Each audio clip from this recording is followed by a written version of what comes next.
Hey there, welcome. Today I wanted to talk about metaphysics and explanations, and they don't exist. I say that a lot. I say, I want to talk about this thing, and then I just say it doesn't exist. Um, but I am also someone who gives explanations for things, mostly to help people go in the direction that will embody the limitlessness of truth, of presence, of this world, of our beingness. But also, those explanations are limited and thus not correct. And I try to live a spiritual life.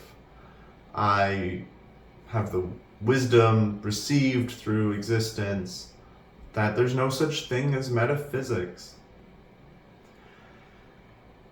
We come up with these abstract ideas about reality beyond the physical world, like beyond what we touch and feel and see and sense, and try to give it structure, give it rules, explanations of origin, creation theories, limitations, and controlling ideas about the abstract, unseeable reality. And this is kind of what metaphysics is. There probably is a different definition out there philosophically, but in practice, this is the attempt, is that we try to control and limit the unseen reality, the abstract or ambiguous reality, the reality beyond physics, and try to understand it and explain it.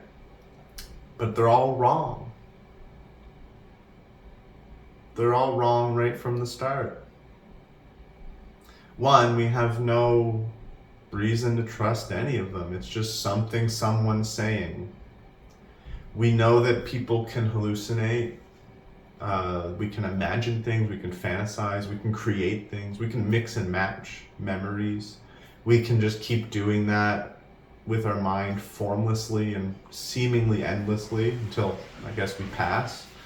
But because of that, we have no basis of evidence. We have no basis of structure, of order. So anything anybody says about chakras and yugas and some sense of the structure of reality, Plato and the forms of the good, or the universal maxims of Kant, none of them work, because we have it's just trust. We just have to trust them. That's it. That's the ground, is that, oh, they said it, I like them, I believe it.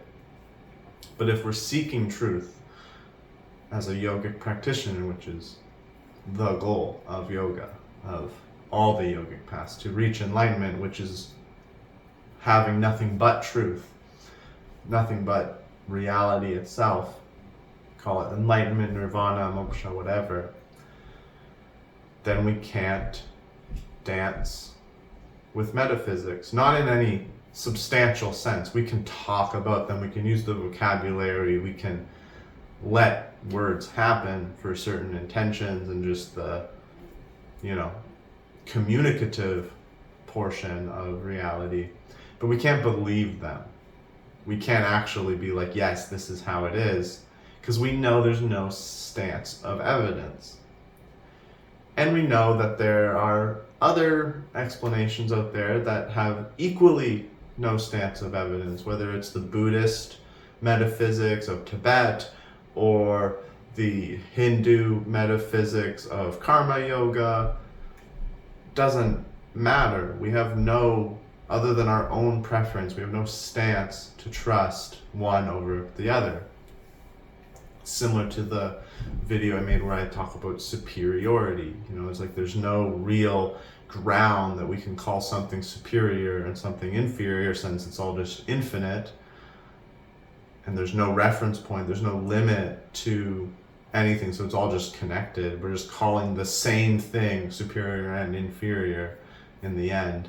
It's the same with metaphysics and explanations about reality or the origins, or when I talk about karma and I talk about how it's all perfect, and I talk about how, it's all God giving us lessons. Even these explanations don't suffice. It's better than that. It's better than any explanation we can give, which is funny because I talk about don't, be attached to better, but just understand that any explanation that we've held in our mind as an attached thing, we're doing that in comparison to other metaphysics, other explanations. And so this is the wrong way to go about utilizing consciousness. It's going to create more illusion. They really just are imaginations. And there are people out there in the physics world, theoretical physics, that do believe that maybe the laws of physics aren't universal. Maybe in other parts of the universe, or in other universes, or in other dimensions, the laws are different. We even know that it seems like at different scales the laws are different. So the laws of planets different than the laws of atoms, for instance. And then there's ideas that maybe they change over time. Maybe they're not static. Maybe they have evolved and they will continue to evolve. And we really can't say with certainty that they won't. But this is the same with metaphysics, and I'd say it seems even more so the case, because it's like, if we think about reality in terms of kind of like density and time, our world of physical reality, of matter, of atoms and the sun and the planets and nature, it has a sort of rhythm. It's not necessarily consistent, not necessarily something we can pin down, but it's happening at a certain pace. Whereas the reality of mind, of thought and emotion, and in ways the energetic astral world, it's more formless, it's more free form. So any time we try to place rules or order upon this mental, beyond physical realm, the metaphysical realm, it makes even less sense, because we know by our own experience that can change so quickly, so freely. So why would a metaphysical order, a structure of reality energetically, like chakras, like heavens and hells, like, lokas of dakinis and so on, why would those have the same type of staticness as physical matter? Kind of makes more sense that we're just kind of creating stories and creating realities with our mind and trying to hold on to them. They could exist. I'm not like being atheistic about it. I'm not denying them fully, but there's so many stories, so many different explanations without any ground of evidence to support one over the other. I say, don't dance with metaphysics. You don't need to. Reality is here. It's beyond what we see. Let it be. That's where truth is. You might learn stuff about morality. You might learn stuff about energy. But it doesn't mean any of that's static. Any of those experiences are meant to paint reality forever. They just happen. They come and they go. And yet our true infinite essence remains. So remain as that.